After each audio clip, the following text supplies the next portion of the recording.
Hey everybody, Sterling Addison here.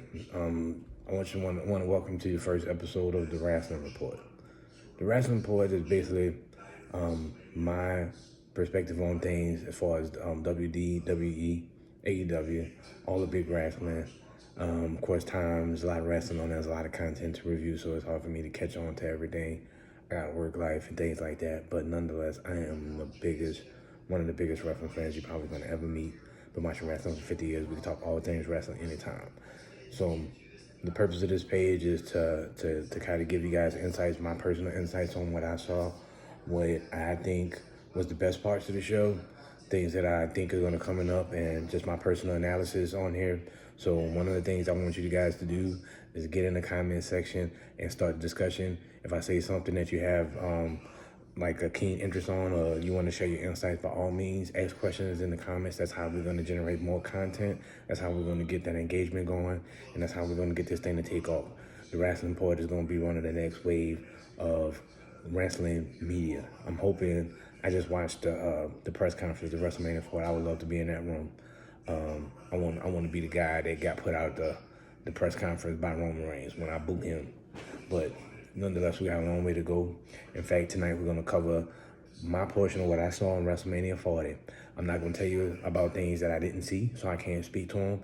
But I will say congratulations to Rhea Ripley for retaining her championship. My initial thing on that was it was pretty intense lead up to that match. So something told me that Becky was not going to be able to climb that mountain tonight, but that don't mean at some point in time she's gonna be able to overcome that. So congratulations to Rhea Ripley. One thing about the women's division, there are a lot of new up and coming ladies that's going to be challenging Rhea Ripley, and I think one of those people that's coming down the pipe is going to be Liv Morgan. Liv Morgan and Becky had a great match leading up to that. I'm sure Becky is probably going to rest up. She did have a nice little run leading up to WrestleMania. She had some great matches as well. She had overcome some tremendous challenges to get where she was at, and best of luck to Becky, the man. She's still the man. She's still great. She's still awesome. With that said, I'm gonna talk about what, like I said, I'm gonna talk about what I saw. I didn't see the six-pack challenge. Congratulations to Awesome Truth. And I did, well, somebody did predict him. I'm not gonna take credit for that. My son Austin did predict that Awesome Truth was gonna retain the Raw Championships, but I had a strong feeling about the outcome of that. Austin Theory and my man who like to talk a lot, the Australian guy. I'm gonna get his name right. You know, sometimes like right now it's kind of late. Been working 12 hours. I haven't been thinking this idea of the Rasslin Report. I've been putting in a great deal of work, losing sleep behind this, going to work for 12 hours, coming in here saying how I'm gonna do it. So sometimes things kind of escape me. I'm not a great journalist. I'm starting to learn that, but I'll tell you what, I'm gonna get better. With that said, what I did see was Santos Escobar, Dirty Dom. They went against Rey Mysterio and Andrade. I was surprised about that because I didn't catch all of SmackDown. I didn't realize that Dragon Lee was attacked by some kind of mystery attacker. Of course, there's going to be some different layers that's going to be coming out about who that mystery attacker was. I already know. Everybody knows that was Carlito. Carlito's a hater. He's been a notorious hater. He's a heel. We're going to see that heel Carlito come out. I like, the one thing I like about this is that I get to put this content out here and I let you guys know ahead of time what I'm thinking. And when those things materialize, you're going to say, hey, I heard it first at the Rasslin Report. With that said, Santos Escobar, Dirty Dom had a great match. Those guys, I love their athleticism. Santos Escobar is going to be an up-and-coming star. There was something about Santos Escobar that had a lot of star power. Didn't know a lot about the guy. I've been taking my time when he was with LWO and Rey Mysterio. Saw that this young man had plenty of great potential there. There's a couple of other guys in there. There's this young man, Joaquin, whatever. That boy bad. That boy had a nice little spot on there, nice long dive there. He's very exciting to watch. I felt like with bringing down the LWO and Alphatismo, whatever, they came down, and I knew there was going to be a lot of little action from the outside and all over. And then we seen Jason Kelsey. They had a little Philly love with the Philadelphia Eagles, came in there and towed down Dirty Dime up, bust his head wide open, and Rey Mysterio did his thing like he was supposed to. I'm glad to see. I thought, honestly, that Dirty Dom was going to get put over. I thought at some point in time Dad was going to put Dirty Dom over. Maybe they're just trying to let that milk that a little bit more. And plus, Dirty Dom's been pretty obnoxious, and I think a lot of people. I think if you're a fan, you'd like to see Dirty Dom lose, but at the same time, you also see that he's growing into his character. He's a great heel. Every time he grabs the mic, people want to boo, and that when you can get a response from people like that, that definitely tells you that you're on to something like that. He's on track. He's going to be a big star. I love Dirty Dom. I love him and I don't like him. You know, he get on my nerves. He aggravate the mess out of me. But at the same time, because I'm a fan, I knew at some point in time he's going to probably turn to a babyface. And when he decides and the time is going to be right, everybody's going to be cheering for Dirty Dom. And Dirty Dom's going to be the biggest babyface in the business at some point in the future. And he's going to, he has a great future. Been watching him over the years. I think he's really great as far as developing, listening. You can tell he's listening to the older guys, the old veterans, and he's definitely, I think one of the things I do love about what WWE is doing, they're developing characters. One of those characters is Dirty Dom. Andrade, that's my homie. You know, he's definitely got his body together. He's starting to get a little bit more athleticism with his moves, a lot more fluid.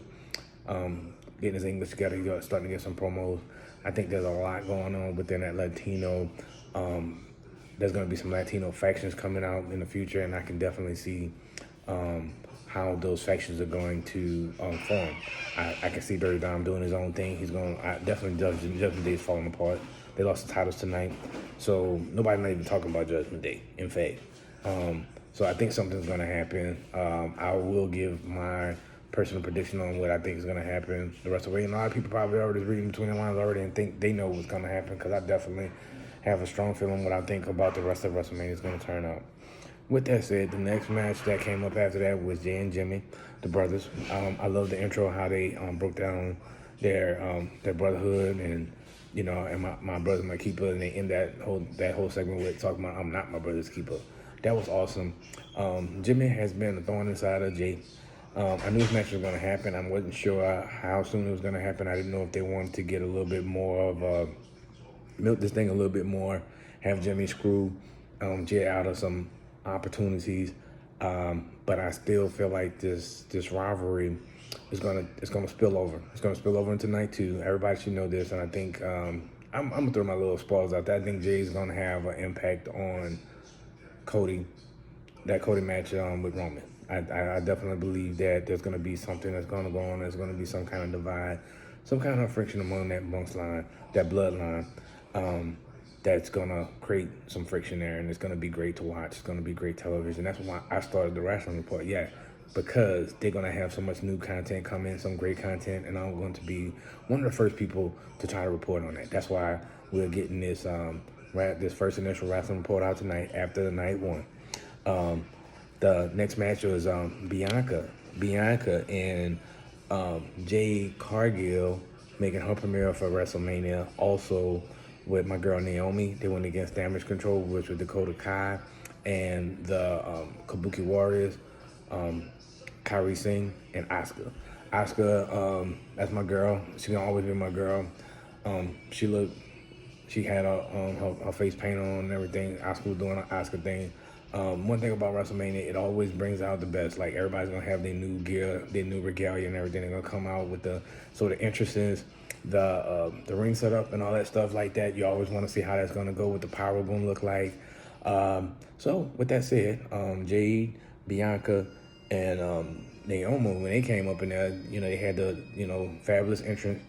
One of the things that I did see, and I think it was mentioned in the press conference tonight, was there's a bunch of black women that's starting to come into this wrestling business, and they not just coming in and saying, hey, we getting this tokenism, but people that got real skills, a lot of personality, charisma, a lot to offer to the business.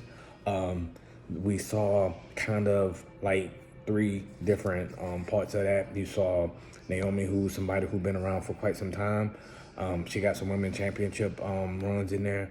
And then you have Bianca Belair, who was not quite... she came in there, she was one... I remember watching her on NXT. I was like, man, who is this young lady? She was a heel at the time. And I was like, didn't, I kind of always had a feeling that she was, watch her, off and on. I don't watch the NXT like talking about it. I mean, I'm watching it more, a lot more, in fact, to the point where now I'm starting to kind of see where these guys, so like the people who know these people when they first make their premiere on the main roster and they know who they are already, those are the real fans. And I'm not saying I'm not one of those people. I'm just saying I'm limited with my time. So of course, when I want to try to like dive into new wrestling content, new organizations, things like that, sometimes it's a little bit hard. When you're a wrestling fan, sometimes you're gonna just watch the matches and you're gonna just kind of make your own decisions. Like you just start saying, okay, this person's good. They got this. They got gifts. One of the people that I noticed that I did pay attention to was AEW and Jade Cargill. Jade Cargill was the top lady at AEW before she left. She came to WWE. She made her Wrestlemania premiere tonight. So one of the things about that, Jade Cargill had to learn. I'm not going to say she did or didn't, but I'm going to say from my own perspective that Jade Cargill had to learn the WWE way of doing business. And I think she's soaking up the knowledge and everything like that. And I think there was a camaraderie amongst Bianca, Jade, and Naomi that you can tell that there was some genuine, like they genuinely like friends, and they want to work together. I can see a few different things, ways of that going. I can see Bianca and Jade being like the women's tag team champions, get a nice run out of that. I can also see them having a rivalry at some point over the women's championship at some point in time. There's, everything has to kind of go full circle. Initially, things that may start off as, hey, we preaching the cream, tag team championships. That gets a little stale, get boring. And because I can see them being a dominant team. I mean, I can see people coming up against them, but there's not going to be a whole lot of women's teams that are going to be able to challenge Bianca Belair and Jade Cargill. With that said, tonight's match, you saw Jade Cargill. You could tell she's starting to get better in the ring. One of the things they were saying about her before, I'm not going to talk about Jade because I just think she was impressive. I don't never want to sound like a hater, but I will say, she might have. She was just her game was just a power game. At one point you can just tell that Jade is gonna start to get better and she's gonna develop more in the ring. She definitely got the charisma, the attitude. She's gonna get your attention no matter what. Now Bianca came in.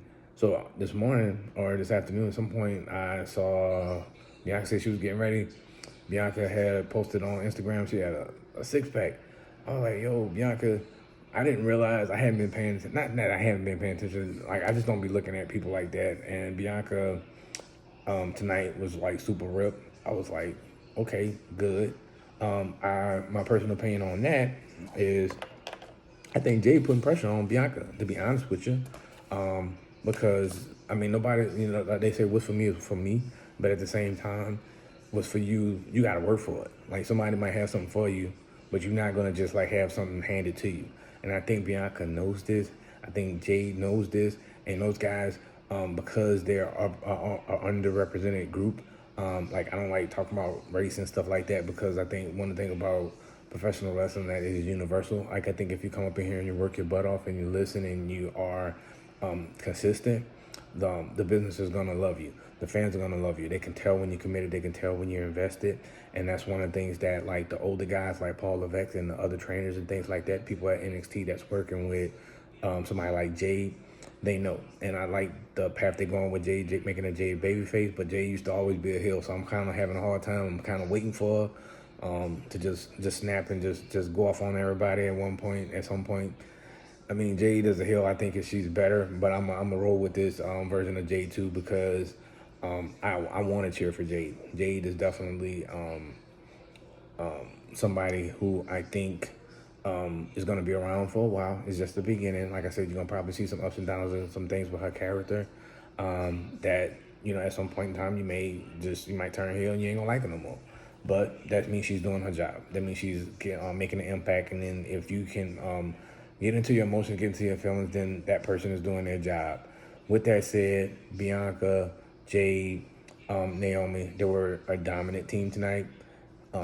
And I will say moving forward, Damage Control is in trouble. They're about to lose them titles. And I definitely can see Bianca and Jade. I would love maybe like a trios type of thing. They need to have a trios championship in WWE. I'm going to put that out there right now. Trios championship for men and women. if they're gonna have all these factions. I think Damage Control was a great faction. I think Dakota Kai can be a great leader of Damage Control, but right now they just need to regain, figure out who they are, and kind of figure out what they need to be. They were a dominant faction, and they do have, like I said, great potential. You got to have factions. You got to have strong heels and strong baby faces. So we don't want the Damage Control to lose that edge that much. In fact, one of the things I was not correct on, but I thought, man, I hate when I can't think of people's names right now. I had a big brain freeze. It'll come to me. I'm just keep moving. We're gonna talk about it, but one of the most dominant, the irresistible force of the women's division, and everybody knows what we're talking about. When I say the irresistible force, when it comes to me, I'm gonna get it right, because she's, Rock cousin Roman. I don't want to be a Rasslin Report, and I can't think of people's name, because I'm gonna say it. I'm tired, but nonetheless, this was important enough for me to get it out here tonight. And I wrote a few notes, and I just didn't even think to mention that she's gonna come tonight, and I hate that it's gonna come to me, because I know her name is on the tip of my tongue. Ugh, that's annoying. Anyway, next match was Gunther and Sami Zayn. That was a great match. I loved it. I would say this much: Gunther ain't no joke. Gunther will beat you down. All right, and Sami took a beating tonight, which I thought he was going to take that beating. I already knew that was going to happen. It wasn't as nasty as I thought it was going to be. I mean, it had some nasty spots. I mean, a couple of them power bombs, you're like, oh, Lord, how many times are you going to take them power bombs tonight? But I also knew Sami also has this resilient thing about him. Sami is so animated when he's down, when he's trying to come back. And, Sami, had a little fit. I think Gunther was trying to, you could tell they were trying not to burn the lines too much. Sami's wife was out there. Gunther was trying to do the Mr. T thing. Hey, woman, why don't you come home with a real man? He did everything but say that. But at the same time, when he got distracted by just thinking that he was going to just walk away with and walk all over Sami Zayn, obviously Sami Zayn did this crazy brain buster thing off the top rope. It was the bomb. That move looked dangerous, but it definitely had to be impactful, and it looked very impactful against Gunther. And after that, Gunther wasn't no good. He took that haluva kick on the top rope, and then he took that brain buster, and then he took another. That was a wrap. And Sami, he got what he came for. The underdog story, and I'm really, really glad and excited for Sami. But also at the same time, like Gunther, was that the best Gunther match in his Intercontinental Championship reign? I'm not going to mess over Sami and say no, but I can think of a few off the top of my head. I think Sheamus, Gable, Drew McIntyre, just throwing some names out there that he had matches with during this title reign that were incredible. And nonetheless, congratulations to Sami. I love Sami. I know Chad Gable coming for you. Chad gonna turn on you. I'm telling you now, he gonna bust you upside your head, because he probably said, oh, I couldn't beat Gunther, but I know I could beat you. That's how that's gonna go. So look forward to it. Sami, be ready, because Chad is coming for you. Gable's coming for you. I think Gable is definitely somebody who's continuously overlooked. He's a very talented guy. He kind of reminds me of Kurt Angle. With that said, we talk about WrestleMania tonight, but I also like to talk about what I think, what I see next coming up in the future. And the last thing tonight was Nia Jax. That's what I was trying to tell you. Reserves before us. Nia Jax. I know Nia Jax was gonna come up in there and mess that matchup. I knew I had to go back there and talk about Sami Zayn and them, but that's what I meant when I was talking about the women.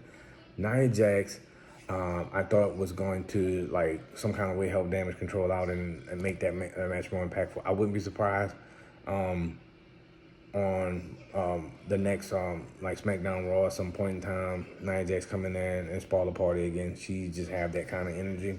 She's a real heel, and she get on my nerves. So at some point in time, she always come up in there and just wreck shop. I thought she would have did that tonight and made things a little bit more, because considering Jade Cargill did throw Nia Jax out of the Royal Rumble, I just knew that was going to be some kind of payback from that. With that said, we're going to move on to the main event of the night. Everybody was looking forward to this match, including myself. The build-up to this match was a tremendous build-up. There was a lot of animosity leading up to this match, and there's still more left to go, which was The Rock and his cousin Roman Reigns against Cody Rhodes and Seth Rollins, the Visionary. So basically, with that said, that match when it came in, the main thing for me, because I'm a big fan, I want to see the intros. Cody Rhodes came out first, with the Cody Rhodes drip, red, white, and blue. Looking good. Had the pyro and all that stuff. Like his song, Built My Kingdom. That's my song. And I like, one of my things is like I'll try to sing, but I like to hear how many people actually singing that song. And of course, whoa, my father said when I was younger, hard time be better man, man. I might mess the lyrics up, but I love that song. Anyway, Cody came to the ring. Then after that, you had Seth coming in there with his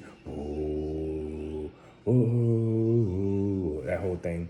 He had the drip. Drip was on point. I mean, he had this big old ball on his robe. It was a lot, but the Visionary Seth Rollins kind of reminds me of a new version of the Macho Man, Randy Savage, like with the drip and everything like that. With that said, of course, after that, the final boss comes. I didn't know he had got some new championship. I'm like, what is championship coming? Apparently, he's the People's Champ, and he has a championship title to go along with it, which is a beautiful belt, the Brahma Bulls Championship. I think that's going to come into play at some point, just like a FTW Championship. With that said, then of course Roman Reigns coming up. With that match itself wound up being a long match. A lot of things were going on. You didn't know how it was going to go. I did always predict that, the end of it obviously was the Cody Rhodes now, they lost. The Rock wound up winning the match for the team. And of course, Mama Rose was out there. If you are watching this at all and you know what's happening, Cody Rhodes' mom, there was a lot of family talk. The Rock family, Roman Reigns being cousins, the bloodline, all of this wrestling family stuff. There's so much commentary that I can add to that that I can probably talk about. That can be a whole separate show about the family lineage, the bloodline, the Rose family, the McMahon family, and everybody's kind of talking about these first families. In fact, one day that may be something I might look into, is talking about these wrestling families where there's like generation after generation of superstars from the old days till today. Where I remember seeing this person's dad, and Mysterio, Dominic Mysterio is one of those other people. But with that said, there was so much emotion generated by the lead up to this match. I mean, The Rock took the belt to Cody, and of course, that belt came in, that weight belt that Cody always wearing. He gonna learn to not wear that weight belt no more, man, because he keep getting popped on weight belts, and The Rock had already made him bleed. He already told him, he said, I'm gonna make you bleed, and he made him bleed. He made him bleed, and he keep talking about Mama Rose, and apparently Mama Rose messed. So I'm thinking there must be some kind of relationship there with Cody Rhodes. I think Rock's grandmother was a promoter. Couldn't find out, when you start like just paying attention, because I knew the Samoans and the whole. Now, because I know everybody that's related to The Rock, I'm not gonna sit there and act like I know family. I'm sure if I like look at one of them family tree T-shirts, the bloodline, I'm like, yeah, I know this one, that one, this one, that one. Rikishi being the Usos' dad, Umaga, that whole family. The Rock would being the most successful one of that bloodline. So one of the things I keep saying, and I'm gonna say about this, is that how are you gonna be the final boss? All right, you saying you're the final boss. You're not the boss if you're not the champion. You have to acknowledge Roman Reigns. So that's not gonna go good. I definitely feel that there are some things that were kind of oxymoronic about The Rock talking about he the final boss, and he had to have some kind of championship. Rock, that's not no championship that you earn. Roman is the Universal Champion, and Cody's gonna be the next Universal Champion behind him because he's gonna beat him.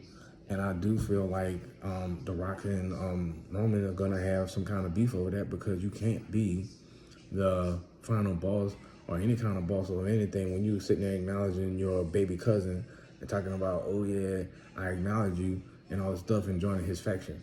We already know that The Rock destroys factions. Just if you go back to his days with the Nation of Domination and how he did Ryan Simmons, we know The Rock is notorious for destroying factions. He can be an egomaniac at times, and I'm not like, of course I'm talking about these characters, I'm not talking about him as a man. I think Rock is the bomb as far as like his ability, like, to take and capitalize on his fame and be able to actually get people that knew him as an actor. Hey, I watched all the Rock movies, all the stuff, and they knew him as Dwayne Johnson, and then all of a sudden now you got these new breed of wrestling fans or people who only watched them for the movies and hadn't watched wrestling in a long time, or old wrestling fans are coming back and becoming reinvested in this whole thing. With that said, The Rock did an outstanding job in his match tonight. He was just as, he took some physicality as well. There was a rock bottom on the announce table. Rock didn't miss a beat. Like, Rock was like old school Rock. Like, this was like not, I don't feel like I watched somebody who hadn't, like, I've seen where there are legends who go away, come back, and then try to call themselves just jumping back in the ring. They're not quite the same. I can't say that about The Rock.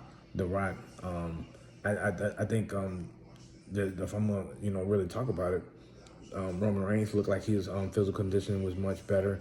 I think The Rock pushing him. Like I said, like sometimes when you bring somebody else in there, you gotta be on your game. If you're at the top of the game and you ain't got nobody to push you, then either you're gonna get better or you're gonna fold. And one thing I look like Roman ain't about to fold. Roman look like he's still got a lot left in the tank physically, but also Roman has a lot of things on the table. I'm sure that he needs to take some time, make some movies, go to Hollywood. Yeah, do your thing. Cody's gonna go ahead and take the run with the ball right now and lead the team. But with that said, the bloodline, there's a lot of meat left on that bone. Like I said, there can be some friction between Roman Reigns and The Rock at some point. We still have a whole night left, another night of WrestleMania to come up. The biggest match being, looks based on the results of tonight, is going to be Cody Rhodes against Roman Reigns with bloodline rules. I do expect a whole bunch of surprises. I have my own personal spoiler that I think Jay gonna come up in there, blow up the spot. Jay Uso's gonna come in there, and I don't know. I just so many pieces of the puzzle, but Jay, to me right now, is the next coming of the bloodline. In fact, I can see Jay, and Jay going against Cody. I can see Cody going against Rock. I definitely believe that The Rock potentially could come in there and he probably could beat Cody. He probably could beat Cody for the Universal Championship. And the way this part-time schedule thing that Rock's doing, that Brock Lesnar is doing, the way that Roman Reigns is defending the championship sporadically and making that a big prize, I can see The Rock getting a hold of that thing and not wanting to let it go. And at some point in time, maybe next year's WrestleMania, it could be the Roman and The Rock is going to, be fighting for that championship because, it's not that I'm not poo-pooing on Cody because Cody he understands the business. He understands what's probably best for business, and he's going to always make himself relevant. The thing about Cody is he puts on good matches. He's very entertaining. He got charisma. He understands the business. And I think he knows that he's never going to be bigger than the business. And I think that humility that he has, that he brings to the table, definitely makes him somebody, like he's going to be like a pillar for what the WWE is going to do in the future. Jey Uso is another pillar. Roman Reigns is obviously another pillar. You got Roman, you got The Rock. You got a bunch of other young up and comings. And it's just like right now, there's just so many people that you just never know is gonna come out the woodwork.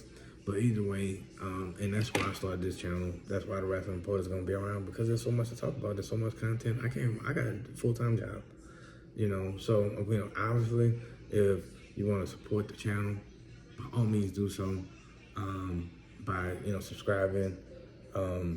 Anything that comes up, any support that can be offered as I start to introduce new things, products, or if I have some merch or whatever come out, by all means. We want to grow this thing, and yeah, Man, look, I want to be a wrestling reporter, seriously. So this is the Rasslin Report. Strong Addison signing off. You're gonna hear from me tomorrow night. We're gonna do the post match. I may even throw out like my little preview of what I think is gonna happen.